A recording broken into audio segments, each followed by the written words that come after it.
October 3rd, 2025, 2:47 p.m. local time. Southern Caribbean Sea. A Venezuelan Constitution-class corvette running at 18 knots makes a sharp course correction. New heading, directly toward a U.S. Navy-guided missile destroyer operating in international waters. No warning transmitted. No radio contact initiated.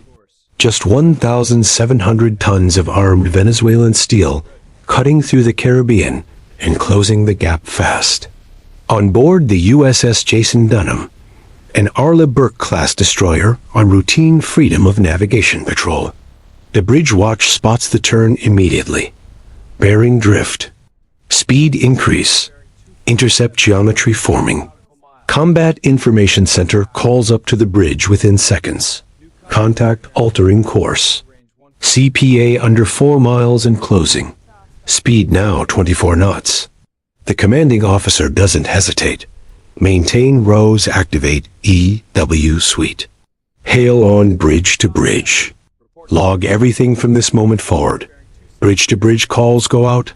English first, then Spanish. Nothing comes back. The Venezuelan corvette isn't lost. It isn't confused. It knows exactly where it is, and exactly where the Dunham is. This is a decision. A deliberate, calculated one. And the crew of the USS Jason Dunham is about to respond in kind. 27 nautical miles. That's where track Sierra 22 Bravo first appeared on the Dunham's SPY-1D radar. 4:11 p.m. was when the contact first registered as unusual. Until that point, the Venezuelan corvette had been holding a steady northwest heading at moderate speed. Routine coastal pattern. Nothing to flag. Then, in under 90 seconds, its speed jumped from 14 knots to 24. Its heading shifted 31 degrees to port, and its new vector put it on a direct intercept course with the Dunham's starboard bow. The CIC tagged it immediately. Track Sierra 22 Bravo, Venezuelan Navy, Constitution-class corvette. Identifiable by forward-mounted Otobreda 76mm gun, twin OTO surface search radar arrays, and a hull signature already stored in the Dunham's fire control database from previous Caribbean encounters. The destroyer was 41 nautical miles off the Venezuelan coast. International waters, unambiguously. No gray area. No disputed zone. Just open ocean under international maritime law. Procedures are procedures regardless. The officer of the deck keyed the radio. Unidentified Venezuelan naval vessel. This is a United States Navy warship conducting lawful transit in international waters. You are closing our position at high speed on an intercept heading. Alter your course immediately. Static. Second hail. Spanish this time. Identical message. Silence. This wasn't a navigation error. Venezuelan Navy officers don't accidentally point a warship at a U.S. destroyer. This was intentional. Deliberate. A message wrapped in steel and diesel smoke. The Dunham elevated its posture. SLQ-32 electronic warfare suite went active. That means every radar emission from the Venezuelan vessel, every signal, every sweep, every whisper of electromagnetic output was now being cataloged, timestamped, and recorded. Long-range optical cameras locked onto the contact. The ship's 5-inch gun mount rotated slightly. Not aimed, not threatening, just visible. Just enough to be seen from 20 miles away through a good set of binoculars on a Venezuelan bridge. Subtle, deliberate, professional. On the flight deck below, 2 sailors were already moving toward the MH-60R Seahawk. Sensor pod checks. Fuel state confirmed. Flare dispensers loaded. Because when a contact closes to within a certain distance and ignores radio hails, the next response isn't another radio call. It's a helicopter. 2:53 p.m. The Venezuelan corvette pushes its speed higher. 27 knots now. That's above its standard operational cruise rate. The engines are being pushed hard, and the exhaust signature climbing from its funnel confirms it. Someone on that bridge gave the order to accelerate, and they meant it. The Dunham's bridge goes quiet. Not panicked. Not chaotic. Quiet. The kind of quiet that only happens on a warship when everyone in the room is completely focused on the same problem at the same time. CIC confirms. Contact is maneuvering with intent. CPA, now 3.1 nautical miles. Time to closest point of approach, 7 minutes. 7 minutes. That's not a lot of time when you're trying to de-escalate a situation between two armed naval vessels in open water. Inside the CIC, surface warfare coordinators are logging every bearing change, every speed variation. Every degree of course deviation from the Venezuelan vessel is being recorded with timestamps precise to the second. Surface Watch reports visual confirmation. Deck crew visible on the Corvette's bow. Personnel in helmets. Movement near the forward gun mount. Weapons not manned, but movement near them. That distinction matters a lot. The rules of engagement are clear. Warn. Show presence. Prepare to respond if necessary. The Dunham was already 2 steps into that sequence. Step 3 was airborne and spinning up on the flight deck. The MH-60R Seahawk is not just a helicopter. It's a floating tactical toolbox with rotors, surveillance cameras with thermal imaging, active dipping sonar, anti-submarine torpedoes if the mission requires, electronic sensors that can read a ship's radar emissions from miles away. Right now, the mission didn't require any of the weapons. It required the presence. A fast, flexible, airborne asset that can close distance faster than any surface ship, get eyes directly on a target, and apply non-lethal pressure in a way that a destroyer sitting on the horizon simply cannot. A Seahawk lifted off at 2:56 p.m., 2 pilots, 1 sensor operator, open communications channel with the Dunham. Mission brief delivered in 14 words. Close. Identify. Posture. Deliver the message without firing a single shot. The Seahawk drops to 150 feet above the waterline and turns south. At this altitude, over open ocean, with the Caribbean sun still high, the helicopter is visible from miles away. That's intentional. Presence isn't just about capability. It's about being seen having that capability. The Venezuelan Corvette's crew would have eyes on the Seahawk long before the helicopter was anywhere near them. 6 miles out, the Seahawk sensor operator brings the MMX-15 FLIR system online. High-resolution thermal and optical imagery, delivered in real time to both the helicopter crew and directly to the Dunham's combat systems. Every detail on the Corvette's deck is now visible. Personnel positions, equipment status, movement patterns near weapons mounts. The sensor operator zooms in. Deck crew visible. 12, maybe 14 personnel topside. Helmets and vests. 2 near the gun mount, but hands not on it. 1 sailor near the bridge wing with binoculars raised, already watching the Seahawk approach. They know we're coming.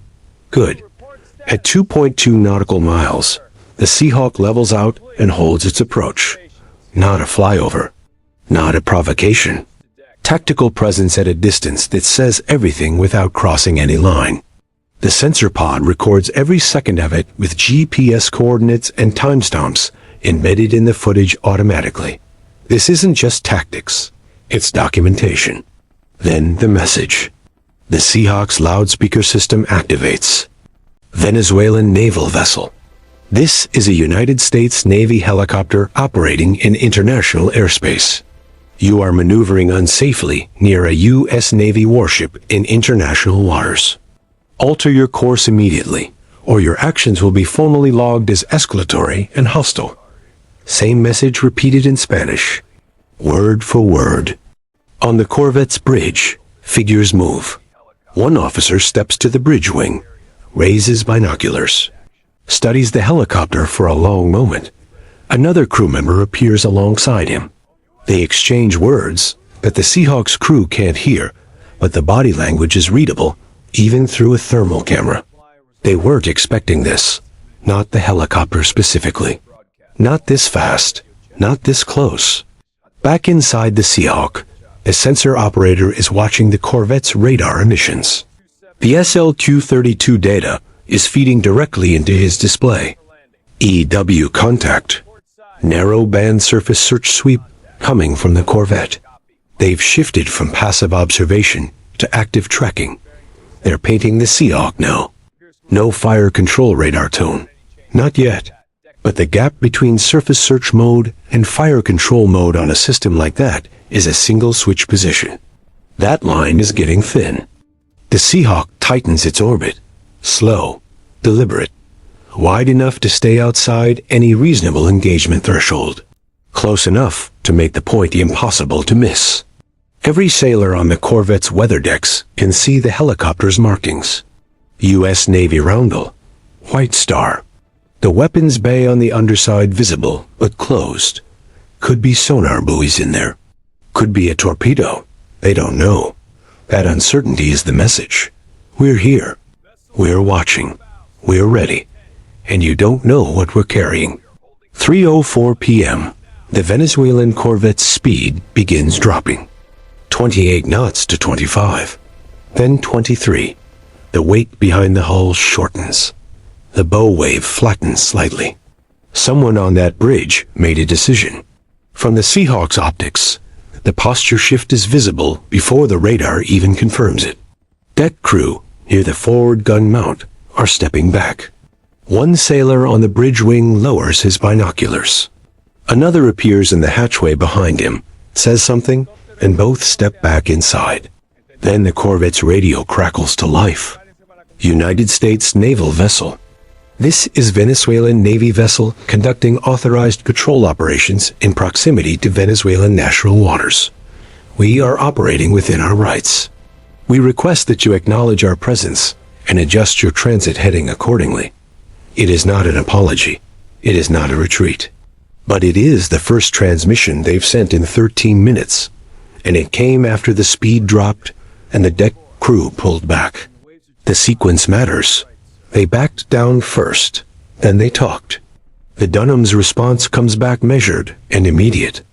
Venezuelan naval vessel. This is United States Navy warship conducting lawful transit in international waters 41 nautical miles from your coast. Your course changes and speed increases have been logged in full. Unsafe and aggressive maneuvering near a U.S. Navy vessel will be treated as escalatory. Maintain safe distance. No anger in the transmission. No threats. No posturing. Just facts delivered in a flat professional tone. Silence from the Corvette. No new course changes. No new accelerations. Just the sound of engines maintaining speed and the gap between the two hulls beginning to widen instead of narrow. The Seahawk completes 2 more orbits. Slow, methodical. Sensors recording every second. Then it climbs to 600 feet and turns north toward the Dunham's flight deck. Mission complete. Pressure applied. Message received. By 3:14 p.m., the Venezuelan Corvette is 7 nautical miles off the Dunham's port quarter, still on radar. Still visible through the ship's long-range optics, but no longer maneuvering, no longer accelerating, no longer on an intercept heading. No shots fired, no weapons drawn, no collision. Just a tense 17-minute exchange of intentions conducted in radar sweeps, radio calls, helicopter orbits, and rotating gun mounts. But nobody blinked until Venezuela did. This didn't come from nowhere. Venezuela doesn't point a warship at a U.S. destroyer without a reason. Even when that reason is pure political theater, there's always a reason. To understand what happened on October 3rd, you have to understand what happened in the 3 weeks before it.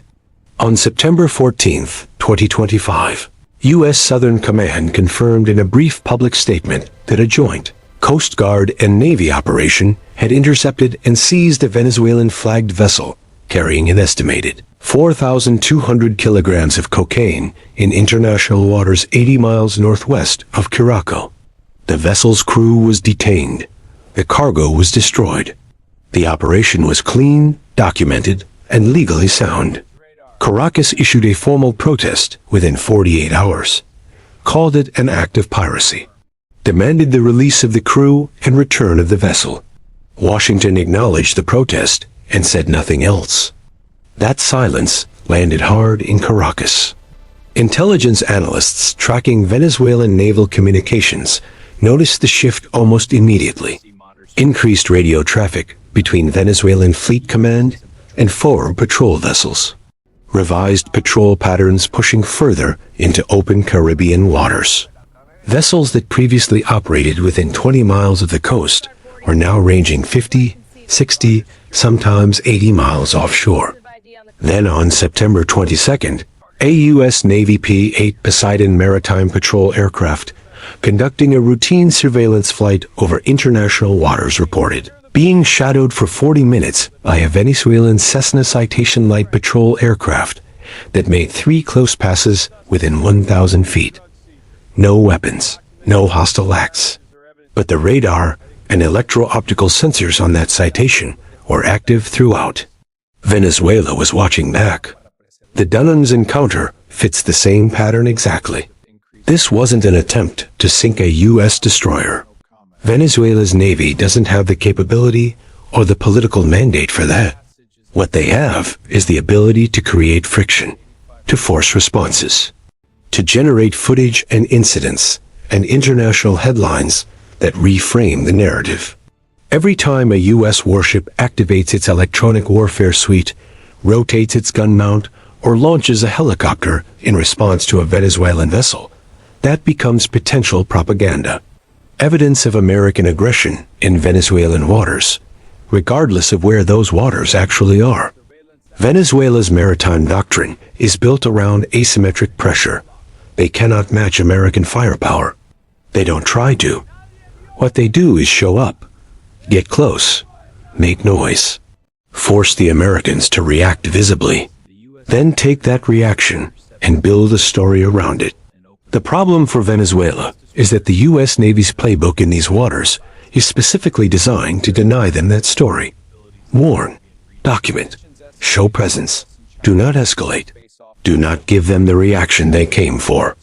Every hail logged, every radar emission recorded, every course change time-stamped. Because in the modern Caribbean, the most powerful weapon isn't always the 5-inch gun on the Dunham's bow. Sometimes it's the encrypted data package transmitted to Southcom within minutes of the encounter ending. The one that contains every radar track, every radio call, every frame of FLIR footage from the Seahawk sensor pod. That package tells a story that Venezuela cannot edit. By 3:22 p.m., the Seahawk is secured back on the Dunham's flight deck. Rotors folding, crew debriefing. Sensor data already uploading to Fleet Command servers.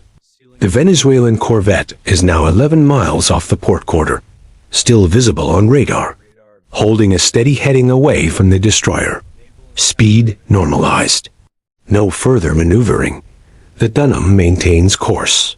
Steady speed, no combat posture. Just a warship doing exactly what it was doing before a Venezuelan Corvette tried to make a point. Sailing, logging, watching. Every move from this encounter, the ignored hails, the speed increases, the radar emissions, the gun mount rotation, the Seahawk deployment, the green laser pulse, the final radio transmission, all of it is documented, time-stamped, and filed with Southcom, 5th Fleet, and the Office of the Chief of Naval Operations. This wasn't a battle. It was a calculation. A pressure test run with a steel hull and a helicopter instead of a chess piece on a board. Venezuela sent a message. We're still here. We're still watching. We're not intimidated. The Dunham sent one back, louder, cleaner, and with significantly better documentation. We were never intimidated. We never moved. And now the whole world can watch the footage and see exactly who blinked first. One encounter, no shots fired. But a line drawn in international waters so clearly that a Venezuelan Corvette's captain decided 27 knots toward a U.S. destroyer was no longer the smart play. The Caribbean doesn't belong to the loudest navy. It belongs to the most disciplined one. And on October 3rd, 2025, the USS Jason Dunham proved exactly which one that is. So here's the question for you. When Venezuela pulls a move like this, should the US respond with more than a helicopter and a rotating gun knot? Or is calculated restraint the sharpest weapon the Navy has in these waters? Drop your answer in the comments. I want to see where you stand on that line. If you made it this far, hit like if this kept you locked in. Subscribe if you want more real-world encounters like this one, where navies calculate their moves down to the meter, and the real battle is fought with radar logs and FLAR footage. And share it with someone who still thinks naval standoffs are only about who has the bigger guns. Because the USS Jason Dunham just proved something out there in the Caribbean. Sometimes the most powerful move you can make is the one you don't make. Next time Venezuela wants to play chicken with an Arleigh Burke, they might want to remember, those destroyers don't swerve.